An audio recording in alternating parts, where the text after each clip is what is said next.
చూచు టీవీ కథల సమయం.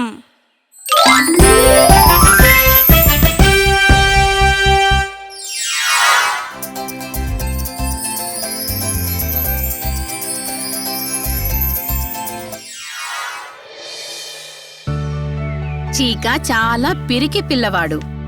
అతను కొత్త విషయాలను ప్రయత్నించడానికి చాలా భయపడేవాడు.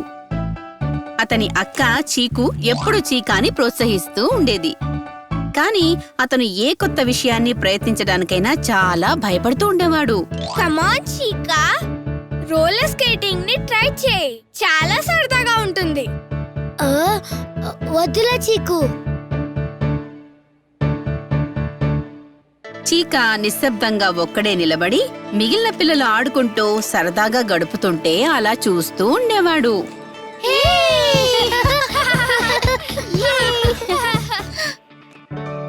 ఒకరోజు చీకు ఇంకా ఇతర పిల్లలు సైకిళ్లు తొక్కుకుంటున్నారు. వాళ్ళు చీకా తమతో కలిసి ఆడుకుంటే బావుండు అనుకుంటున్నారు. రా చీకా, మేము సైకిల్ తొక్కుతున్నాం, వచ్చి మాతో కలు. రా చీకా, ఇది చాలా ఈజీ. వద్దు వద్దు, నాకు ఇష్టం లేదు. అతను భయపడుతున్నాడని చాచాకి తెలుసు. కాబట్టి అతన్ని తన సైకిల్ ఎక్కమని ఆహ్వానించాడు. చీకా, నువ్వు నాతో పాటు సైకిల్ మీద కూర్చోవచ్చు కదా. నువ్వు సైకిల్ తొక్కక్కర్లేదు, నువ్వు మాతో పాటు సైకిల్ మీద రావచ్చు. సైకిల్ మీద కూర్చోనా? తన సొంతంగా సైకిల్ తొక్కవలసి రాకుండా వాళ్లతో కలిసే ఆలోచన చీకాకి నచ్చింది.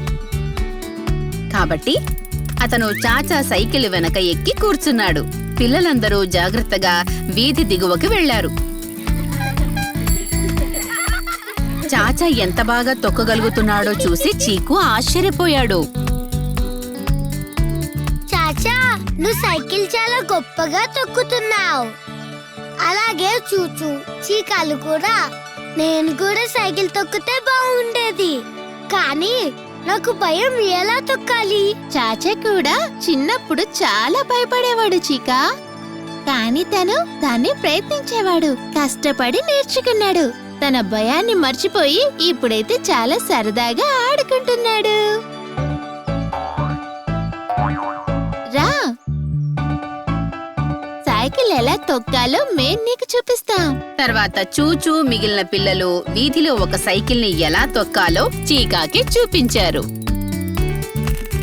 ఫస్ట్ నువ్వెప్పుడు సైకిల్ తొక్కుతున్నా ముందుకే చూడాలి చీకా. దారిలో ఎవరన్నా అడ్డొస్తే నీ సైకిల్ బెల్లు మోగించాలి, ఇలాగా. అప్పుడు ముందున్న వ్యక్తికి నువ్వు వస్తున్నావని తెలుస్తుంది. దాంతో నీకు దారిస్తారు. వావ్! నువ్వు మరి వేగంగా తొక్కకూడదు, నెమ్మదిగా తొక్కితేనే సురక్షితంగా ఉంటుంది. అలాగే నువ్వెప్పుడు సైకిల్ తొక్కే మార్గంలోనే తొక్కాలి, తెలుసా? నీకు ఆగాలనిపిస్తే ఈ బ్రేక్ నొక్కాలి. ఓ అలాగా. చీకు చీకాని ఒక ఖాళీగా ఉన్న వీధిలోకి తీసుకుపోయింది. ఆమె చాచా బైక్ ని అతని వైపు తోసి చీకాని దాన్ని తొక్కడానికి ప్రయత్నించమని అడిగింది. చీకా, నువ్వు ఈ సైకిల్ తొక్కడానికి ప్రయత్నించొచ్చు కదా. నాకు తెలుసు నువ్వు ఖచ్చితంగా తొక్కగలవు. నేనా? అవును చీకా, నువ్వే. వారి ప్రోత్సాహం చీకాకి తాను ఒక సైకిల్ తొక్కడం నేర్చుకోగలనని అనిపించేలా చేసింది.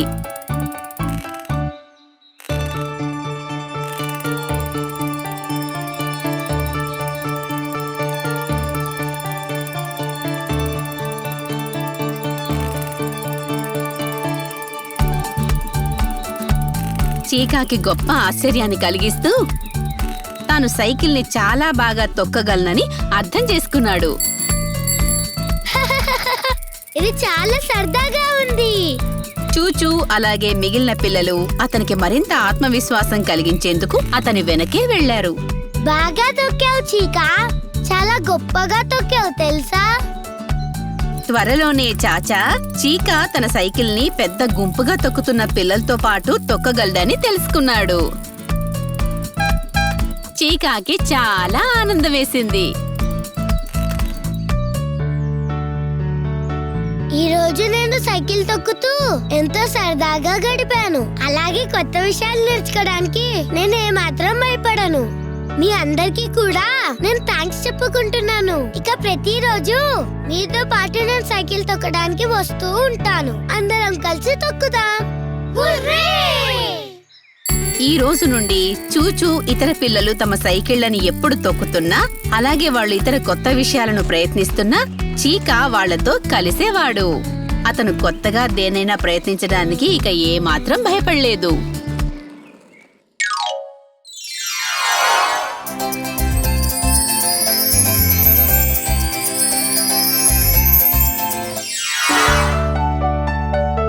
చీకు తల్లి ఎప్పుడూ ఆమెకి తన చేతుల్ని జాగ్రత్తగా కడుక్కోవాలని గుర్తు చేస్తూ ఉంటుంది.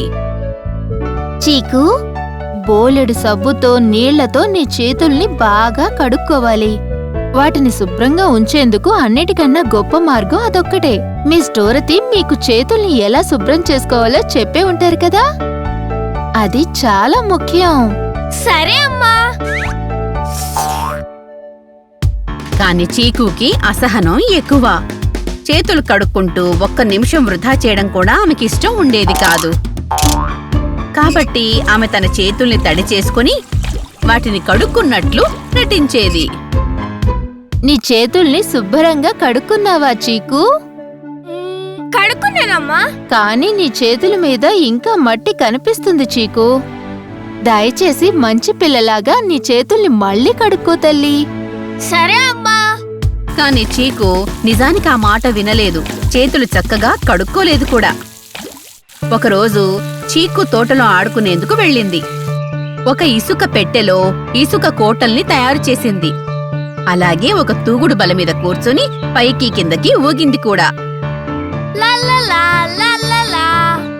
చీకు తిరిగి ఇంటికి వెళ్లేసరికి రాత్రి భోజనం తినే సమయం అయింది.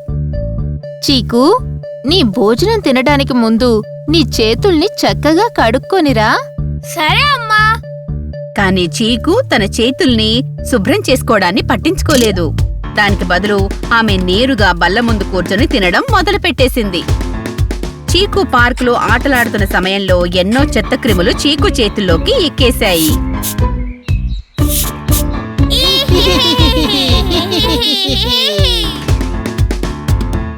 చీకు తన చేతుల్ని కడుక్కోకపోవడంతో అవి అక్కడే ఉండిపోయాయి.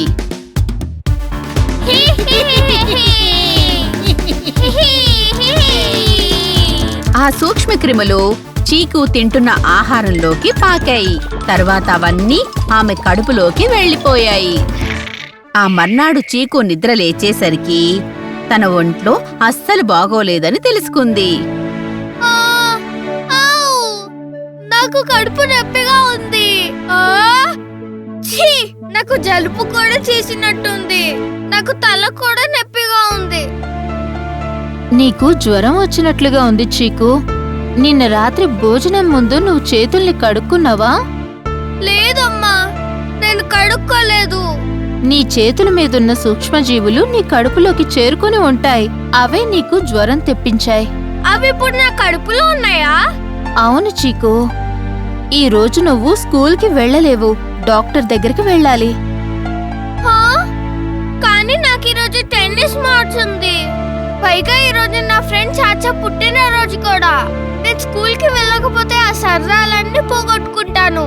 నువ్వు నన్ను క్షమించు చీకు. ఖచ్చితంగా నువ్వు డాక్టర్ దగ్గరికి వెళ్ళాల్సిందే.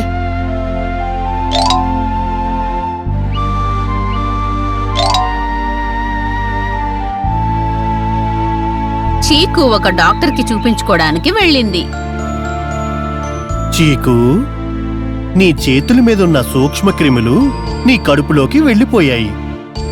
వాటి వల్లే ఇప్పుడు నీకు జ్వరం వచ్చిందన్నమాట.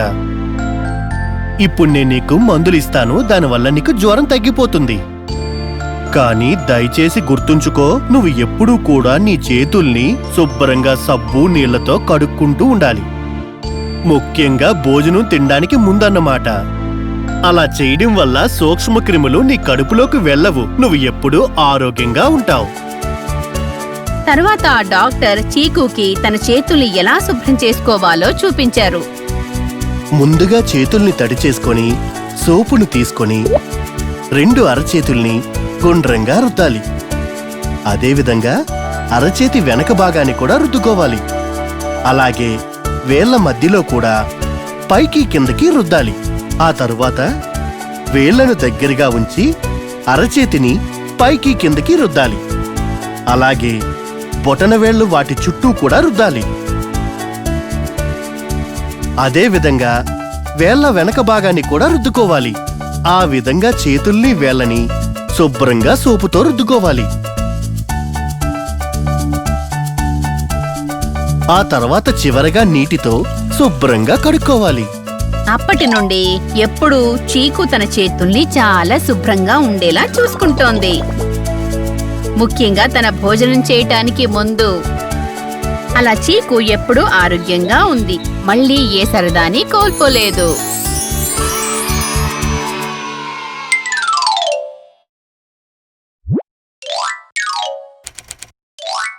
రీసెస్ సమయంలో చాచా ఒక్కడే ఒంటరిగా కూర్చున్నాడు. తను స్నాక్స్ కూడా తినలేకపోయాడు.